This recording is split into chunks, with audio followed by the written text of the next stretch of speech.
Due to me recently finishing the first Mass Effect game, I started playing Mass Effect 2 around 2 days ago. You may think that because of the short time span stated, there's no way I could give an accurate review of a nearly 45-hour game.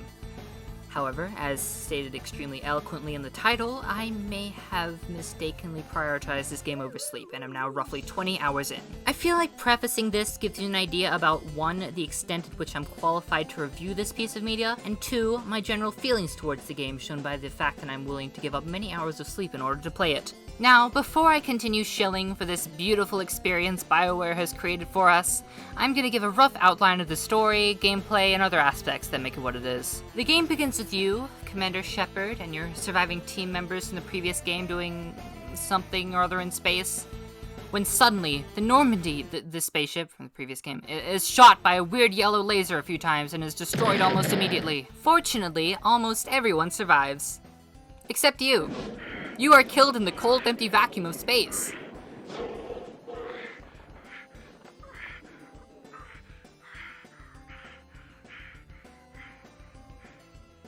But, luckily for you, Cerberus, a private military company with a really sketchy past, likes you for some reason, and after 2 years and 12 days of science things, they somehow raise you from the dead.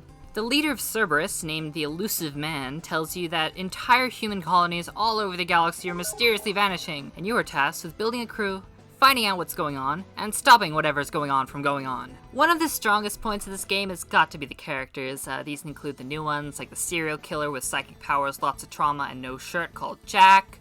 The super soldier with an extreme amount of teen angst, most likely due to how hormones would work with someone grown in Nevada over the course of 7 days, who's Grunt.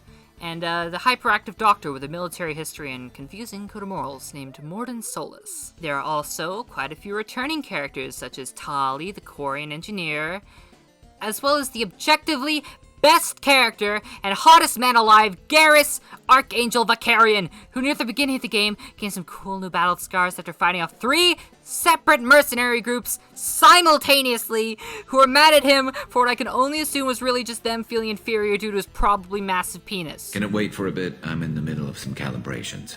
In addition to him being back, if you set your character as a woman, you have the option to date Garrus. However, it is a bit awkward after you see Cade Alenko again and he discovers that you're not only alive and working with the enemy, but also that he's been replaced by a sexy space lizard. There are many technical changes from the previous game. Simplifications of the gear system, being that you only get one of each item, meaning you no longer have to sell the 30 shotguns you accidentally pick up at the nearest shop because you've reached the max carrying limit every 30 seconds. As well as this, there's the fact that apparently at some point in the whole dying and being revived process, Shepard lost their ability to hold an infinite amount of ammunition for their guns. Cerberus' recreation of the Normandy is nowhere near as fuel efficient as the original, as you need to stop at a fuel depot, which are just petrol stations but in space, and spend thousands of credits in fuel after every journey that isn't right around the proverbial corner. And on top of that, apparently it isn't counted as a work expense, so it's purely out of pocket.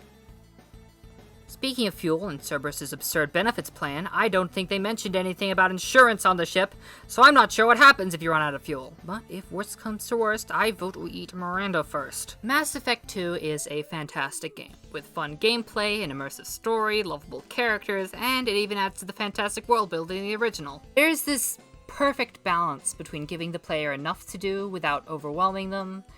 While the resource gathering system can get a bit tedious and confusing at times, it is not mandatory if you wish to have fun playing the game.